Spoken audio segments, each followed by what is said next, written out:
you deserve it for yourself to feel into the energies of each of these, because they serve as powerful tools for your self-reflection, for personal growth, and for exploration into your femininity, which is, really, really what this whole her experience is for. Understanding these archetypes can help you gain insights into your own identities, into motivations, into your behaviors. So again, really, really, really powerful tools for self-reflection and growth.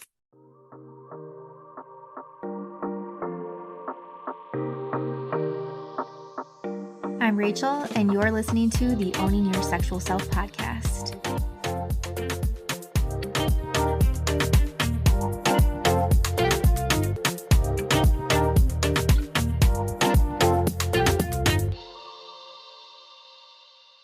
Hello, good morning, good afternoon, good evening, whatever time of day it is for you.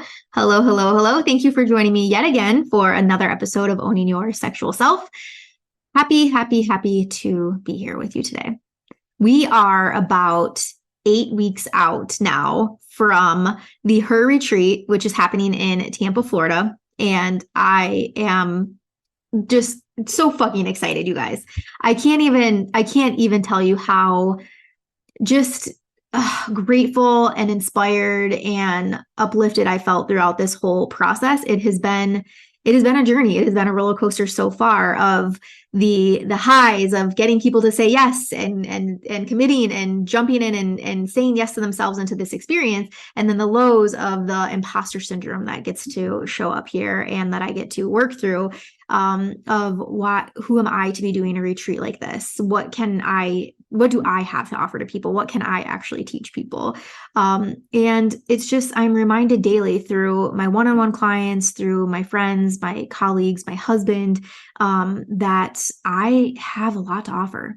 I do. And to be able to put so many things that light me up into a weekend long experience. We are getting in on Thursday. So we'll have Thursday evening together, all day Friday, all day Saturday, and then Sunday morning together. And then we would depart Sunday afternoon. And I actually have a women's circle coming up tonight. And I think about just the experiences that I've been able to offer women through these women's circles, and the growth that people have had, or even through my Reiki sessions, which I'll actually be offering Reiki sessions at the retreat as well, for women, kind of in the off time and when we're in our downtime, if they want to. And I feel grateful. I feel loved. I feel seen in being able to do this work, and being able to look at what I'm able to do and create and offer and give in just an hour and a half, 2 hours at these women's circles, to put a magnifying glass on that and to expand that over the course of, let's say, 3 days in total at this Her Retreat. Like, I'm overjoyed. I have worked many hours, like putting together this. I've meditated, I've done breath work, I've done some sex magic around this, calling in and asking the universe, like, what needs to happen this weekend? What do I need to be able to offer? Because I have a million different things that I could teach and share at this retreat, but it's like, what is it when I think of her? Honor, embrace, reclaim. What are the activities? What are the experiences that I want to make sure are included in this weekend? And then again, doing that own self-work for those downloads to come to me. Just last week in a breathwork session, I had another thing come to me, which I'll be talking about here in a few weeks, or a few days rather, in an Instagram post. So if you don't follow me on social media, I'm at the Rachel Main on Instagram, TikTok, Rachel Main on Facebook, all the things.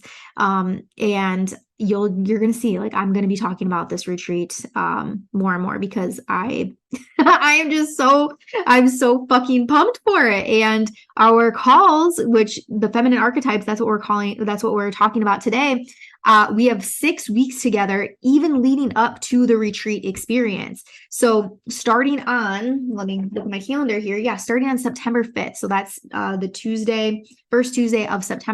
We are having calls every Tuesday evening leading up to the retreat. And so it's not going to be an experience where you're walking into this retreat, you're walking into Tampa and your first time meeting these women. That's not what I wanted this to be. I wanted you to, for the women that are saying yes to this, I wanted them to already have a vibe with each other and a rapport with each other, and to experience some shit together already virtually, leading up to then this in-person experience that we're having in just a few months. So that's why I decided to focus on the feminine archetypes. And these calls they're not so much of like a training call. They're going to be embodiment calls. So as I'm speaking about the archetypes today, I'm going to share a little bit about each one with you. And if you're considering coming to the Her Retreat, you're going to get everything I'm talking about in the archetypes right now. You're going to get that in a embodied experience, to where you're going to be able to tap in to these different archetypes, these different energies within your own feminine persona, together in a safe container with other women that are wanting to do the same thing. And so that's kicking off the retreat experience. This container, this space of other women here investing in themselves, growing in themselves, putting the work into to really better their lives and to better their experience here on earth while we're here. And I've talked about this before, but just in my past experiences with retreats, like, there are women that I have been able to connect with through experiences like this that I still talk to on a regular basis, even though they live halfway across the globe, some of them. And that is just, that is something that is really, really special to me. These moments and these memories that I've been able to create with these extraordinary, extraordinary women. And so now I'm giving that back to you. I'm giving that, I'm giving this experience as an option to you. Your only responsibility is just to say yes. That's it. Your responsibility is to say yes to yourself, yes to growth, yes to becoming her, yes to loving yourself, investing in yourself, accepting yourself, all of that. Just say yes. That's it. All right. So without further ado, the feminine archetypes. Really pumped. I learned about these again in a retreat experience that I went through with my mentor. And we got to do the same sort of experience. Like, I'm really structuring it off of that experience that I had because I really, really loved it so much. A couple of my experiences with her, actually, with Alexa Bowditch, who you know and know I love so much and I've heard before on the podcast. But when Danny and I did the couples retreat, we had calls leading up to that in-person experience. We had my feminine embodiment retreat. We had these archetype calls leading up to that. And so I've not only been on the receiving end of the archetypes, but also on the giving end of the archetypes. I've shared these with clients, one-on-one clients that I've worked with. I've talked about some of these archetypes at women's circles that I've led. I've embodied these archetypes on my own daily adventures and through my own solo practices.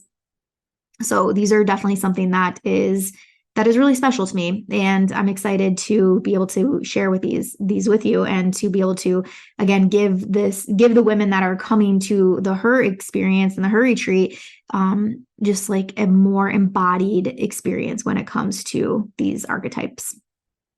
So a little bit about the feminine archetypes. So these are actually rooted in psychology and mythology. And archetypes are universal symbols or patterns that exist in the collective unconscious. And they were actually coined by psychologist Carl Jung. So you can Google these, you can look for more information on these if you want to. But they're not just like these woo spiritual things that have been made up. Again, there is psychology involved behind them. And the feminine archetypes represent different aspects of the feminine psyche and the feminine personality. And we're going to talk about some of them, but we're going to cover the maiden, we're going to cover the mother, we're going to cover the wise woman, the seductress, the huntress, and a few others. The crone, I believe I have on here on my notes to talk about here. So there are many, many, many others, but these are the ones that I have learned pretty well and what I'm excited to be able to share with you today. Just like a little overview of the feminine archetypes for you on this podcast, but also again for the women that are joining us for the Her experience. This will be like the 2.0 of the feminine archetypes for you. So these archetypes, they've been observed throughout history and across all different cultures. They've been appearing in myths and folktales and in religious texts. They embody certain qualities and characteristics that can be found in women. And this is regardless of their own individual personalities. So any woman essentially can embrace and embody and feel into each of these archetypes. Some of them are going to come easier. Some of them are going to be an archetype that you live in pretty much on your daily basis. And some of them are going to be a challenge for you to get into and something that might feel foreign, or you might feel some resistance to certain of our archetypes. And that's okay.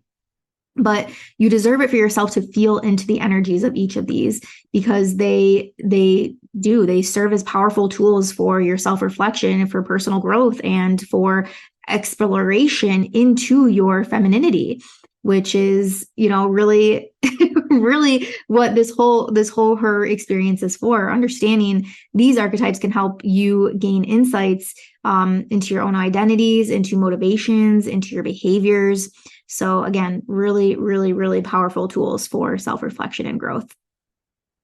Okay. And as I was saying, it's important to note that not all women fit neatly into a single archetype. And women really can exhibit traits from multiple archetypes depending on their context or their stage of life. And you heard me say like the mother archetype. To embody the mother archetype, you don't necessarily need to be a mother yourself, or to embody the seductress archetype, right? Like you don't need to be this seductive, like slutty. This can also be called like the sacred slut. That's another one of the archetypes, but or a version of one of the archetypes, but that doesn't mean you're just out there like fucking everybody, right? There's an energy. It's the energy behind the woman. So the interpretation and the significance of these archetypes, they also might vary based on different cultures and belief systems that you might have. So I hope that this gave you just kind of a brief overview of the feminine archetypes as we segue into each of these and talk about them a little bit more. And of course, if you have any other further questions, please reach out. I love talking about these things. Absolutely. So I'm happy to answer any questions, of course. And if you're listening to this and you are thinking like, man, I would really love to do the embodiment portion of these calls. I can't make it to the retreat for whatever reason. That's an option. Reach out. I would love to make this work for you. If you're interested in wanting to learn more into the archetypes and be able to embody them and join us in this container that we're creating, I am totally down for that. So shoot me a DM on Instagram. We can talk pricing. We can go over call times, all that. But absolutely, I would love to have you if it's just the calls that you're wanting to participate. And again, that's 6 weeks. So that's September 5th through October 10th would be our last call because we leave for the retreat on the 12th. I'm just so excited. My dog is looking at me like, woman, why are you making so many noises? I'm trying to take a nap over here. Sorry, Tater Tot. Okay, so let's jump into here. So we are talking through the maiden. Well, I have on my list the maiden, the mother, the wild woman, the lover or the sacred slut, the wise woman, the huntress, the queen, the sorceress. Yeah, sorceress is the last one. And again, we're talking through 6 of these leading up to the retreat. So I'll start with the first one, which is the maiden. And the maiden can be described as thinking of somebody that is in like this, they're very like youthful, innocent, brave, like they're yeah, like their innocent era, their discovery era. They are someone that loves pleasure. They love life. They're playful. They're fresh. They're maybe seen as like a social butterfly. They can see the world sort of like through these rose tinted glasses, if you will. So when I think of a maiden, of course, one person that comes to mind for me is Taylor Swift. I love Taylor Swift so much. I'm a huge Swiftie. But I just think of her energy, right? Like she is so playful. I think of her energy in like the Shake It Off music video, or if you ever have just listened to that song, Shake It Off, that's what I think of when I think of the maiden, like dancing around, skipping around, like again, loving life, like shaking it off, like everything is okay. Yeah, again, that youthful, innocent, playful, brave, courageous, like these are all words that can describe. Think like Disney princess. That's another great explanation of the maiden. So Disney princess, somebody like Snow White, right? Like that's just going through life, like loving all of the flowers and all the animals and calling in all of the love and all of that sort of energy, right? That could be part of that would be maiden energy rather. And so with every feminine archetype, you have sort of the superpower side of it, like the embodiment side of it. And then every archetype also has a shadow side of it. So how the shadow side can be seen as like almost the flip side, right? Like the negative side of this, the how the maiden might be misconstrued, or ways that essentially we can go wrong. I'm using that in air quotes, that we can go wrong within the maiden energy. So oftentimes the maiden might be seen as naive, sort of like this damsel in distress, this waiting to be saved sort of persona, waiting, just again, like the Disney princess, waiting for her prince to come along and like kiss her at midnight and break the spell, like that sort of mentality. So waiting on others to essentially like make everything better for them. And they might be seen as somebody that needs lots of help. They might have a victim mindset in many ways. And they could be codependent or dependent on others in many ways. So that's your shadow side of the maiden energy. So I'm curious, like when you're listening to this, who in your life, either somebody you know or a celebrity of some sort, who would you think of like when I describe this maiden energy? Who comes to mind for you? I'm going to ask you that for each of these. I would love, again, if you're listening to this, shoot me a message on Instagram and let me know. I'd love to have a conversation around this. All right. Let's go into the lover, or the sacred slut. All right. So the lover, and again, like maiden and lover can sort of be kind of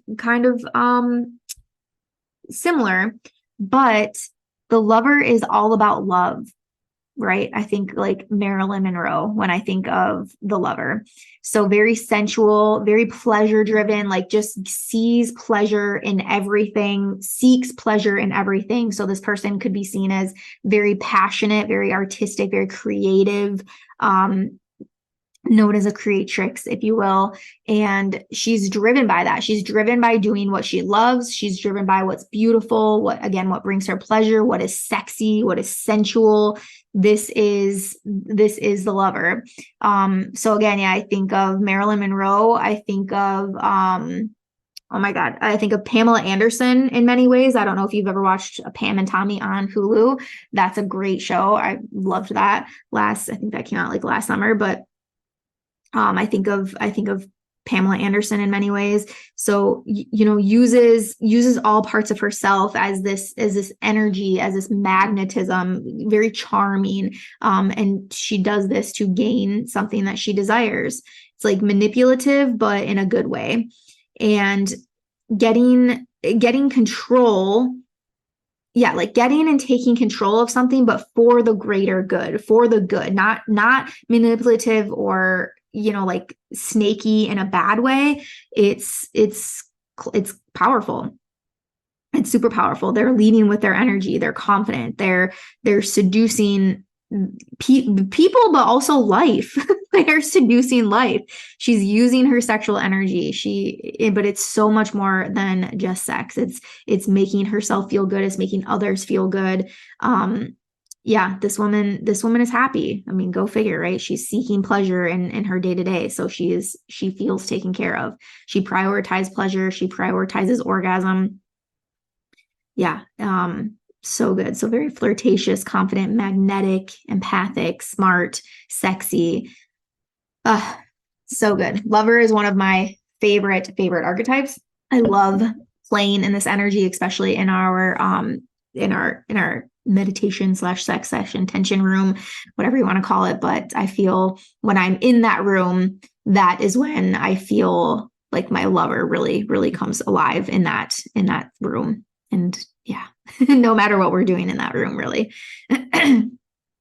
So the shadow side of the lover is that she can need a lot of validation. She feels the need to be admired or the need to be adored.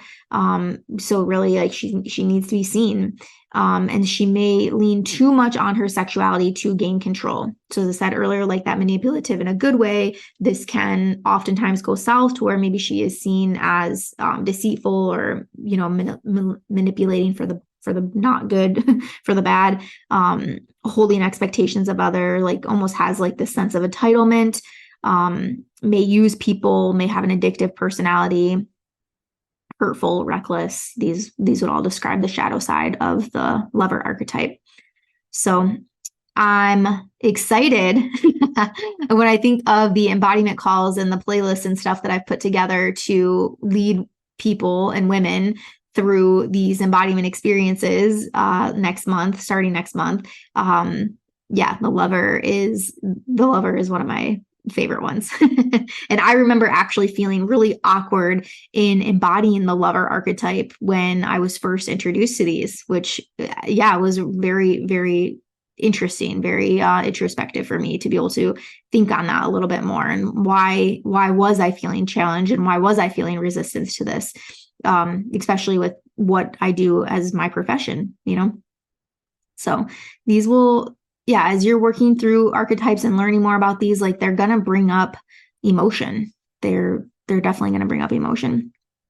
Okay. All right. The next one, and one that I find myself in personally often, or one that I found my past self in often. I'm going to actually rephrase that. One I found my past self in often because I've done a lot of intentional work lately in the last 2 years really on slowing down. I won't go into too much detail on that, but let me tell you about this next archetype, which is the huntress. And the huntress, you just think like Katniss fucking Everdeen. Katniss Everdeen, the girl from Divergent series, like all of these, some of these like favorite movies that you might think of, but I definitely think of Katniss Everdeen, especially the huntress. Like she's got her bow, she's fucking shit up, like, yes. So think of literally the huntress, like think of that woman with that bow and arrow, like that high achiever, very goal driven, very ambitious. These people generally are natural leaders, they're activists, they're feminists, they're making a change in the world, they're revolutionaries. So they can be very independent. She gets what she wants, she brings it back, she's victorious, she's athletic, she's wild, she's earthy, very, very nurturing, very goal driven, again, like this warrior woman persona. And actually, if you look at Carl Jung's archetypes, this is called the warrior archetype. But when it was introduced to me from my mentor, we called it the huntress. And I like both, but I like huntress better for whatever reason. But yeah, this huntress archetype, like she knows what she wants, she knows what she's hunting for, she has her eye on the prize in many ways. So she's also a protector, fiercely protects, again, going back to Katniss Everdeen, like standing up for her sister when her sister's name got called in the reaping, and literally sacrificing herself, her own life, for the protection of her sister. So yeah, that is your huntress, like keeping people safe, a risk taker, a little unfiltered, fiercely protecting. So yeah, she's got that edge to her. The shadow side of the huntress, and this is where I said, like, yeah, I started to then experience the shadow side of the huntress and had to make some changes in my life. And that's where I said, learn to slow down. This is where meditation entered my life and breath work and changing up my workouts, like doing my day to day a little bit more in that lover mentality, a little bit more in that maiden mentality, and seeking happiness rather than seeking goals, if that makes any sense. So the shadow side of the huntress is that burnout, like really being too independent for their own good, not letting other people in, getting deep, deep, deep into the hustle. This is a big one. I feel like a lot of entrepreneurs listening will probably relate to this huntress archetype. But it's hard for them to ask for help. They're unable to have an open heart. They're often afraid of intimacy. Again, they're afraid of letting go. They're afraid of letting people in. They have difficulty with letting others take the lead. And so they struggle with control. They need to have control. They feel they need to have control. They struggle with letting go of control. And they can become a bit unavailable, sometimes seen as a loner, an introvert, if you will, not really focusing on love, not focusing in the stage of building, and sometimes can be mean, just mean and hard, rash in many ways, and that's because of the protectiveness. And again, yeah, just a bit dangerous and edgy in some ways. So I have a quote for you for this archetype. It's by Nikita Gill. Some days I am more wolf than women. Oh my gosh, let me not butcher this. Some days I am more wolf than woman, and I'm still learning how to stop apologizing for my wild. By Nikita Gill. That's a good one. I like this. More wolf than woman. Like sometimes as women, if you're embodying this archetype, like you feel like you do. It's like that wolf energy, like you want something so bad, you have your eyes set on it so much, it's like you're going to do anything, no one's going to get in your way of doing that. And I hear, like, it's speaking this, like I hear all the benefits of that and having that mentality, but it can certainly get off track, and I know I'm a testament to that.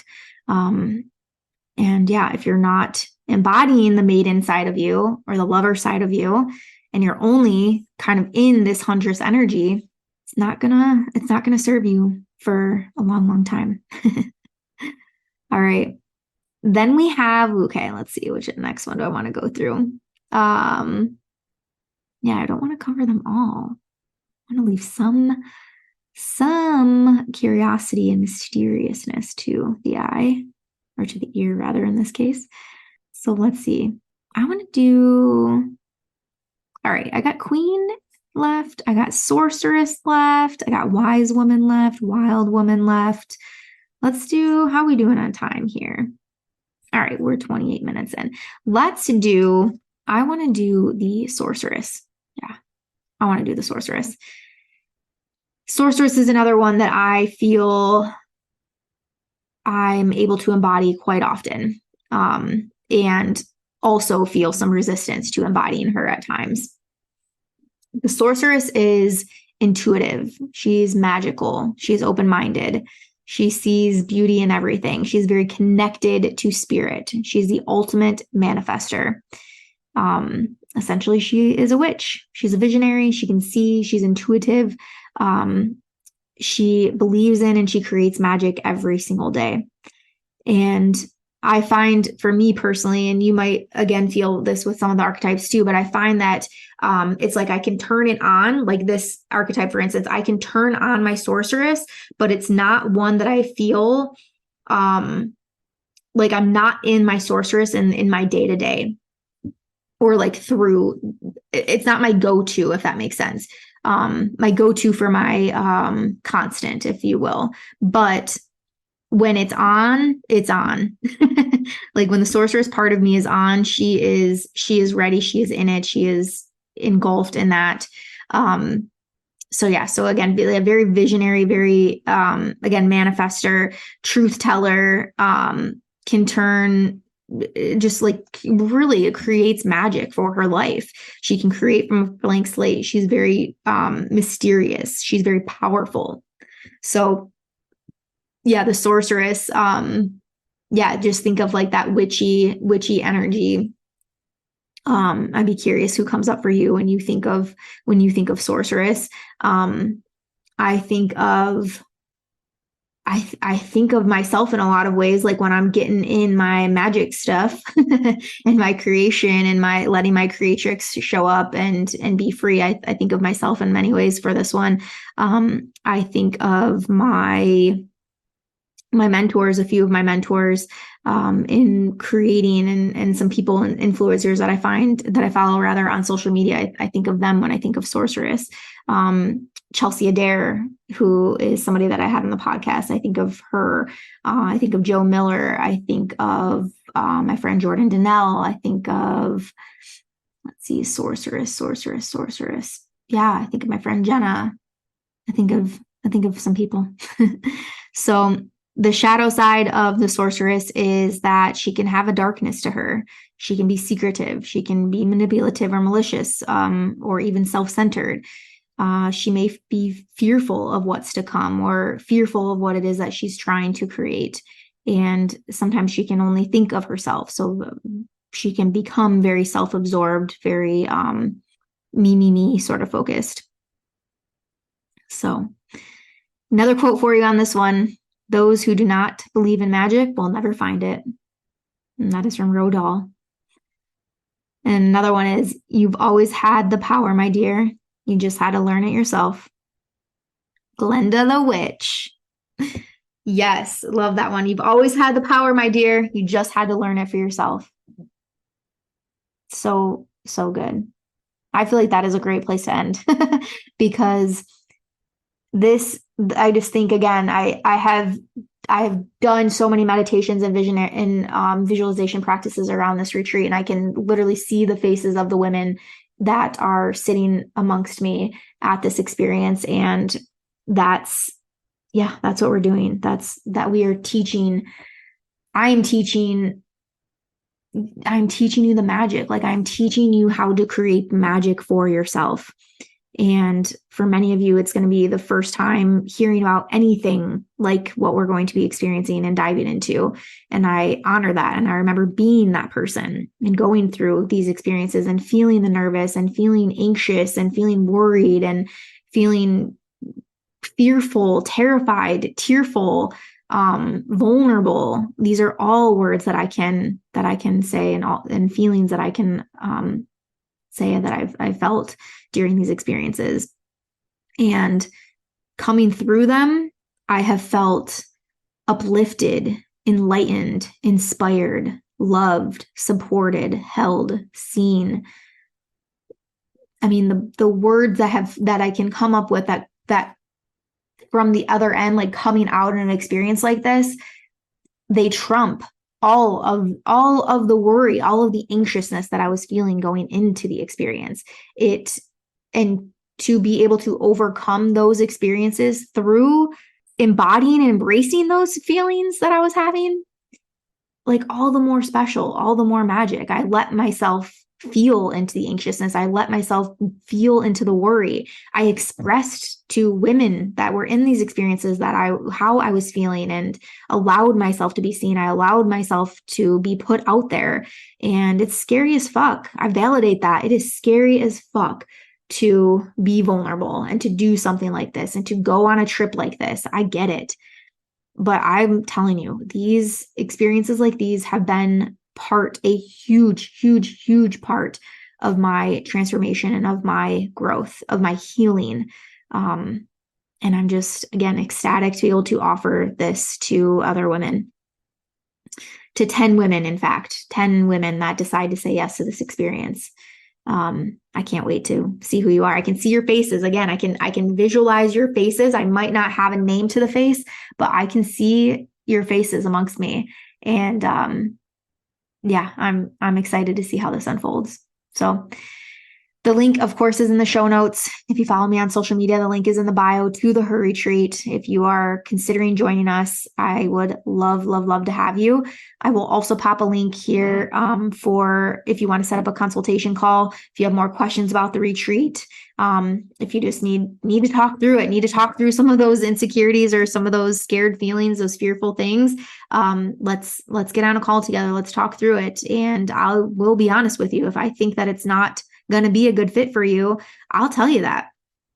But I'm going to say in most cases, I do think that every woman listening can benefit from an experience like this for sure, for sure. So, all right, I'll pop that link too for the call if you want to jump on a call, chat, get to know more about the retreat, whatever you want. But you can definitely visit the link in the bio. And if you want to go to rachelmaine.com, search work with me, go to the Her Retreat. That's another easy way to find it. So thank you all for listening. I hope that you enjoyed these feminine archetypes as much as I do. I'm excited in just a few weeks to be able to play in some of these energies with some women. And it gets to be fun. Gets to be fucking fun, this work. So, all right, guys, I'll talk to you soon. Have a great one. Thank you so much for listening to today's show. If you loved it, be sure to subscribe so that you never miss an episode. And if you really fucking loved it, make sure to tag me on social media at @TheRachelMaine. I'll see you next week.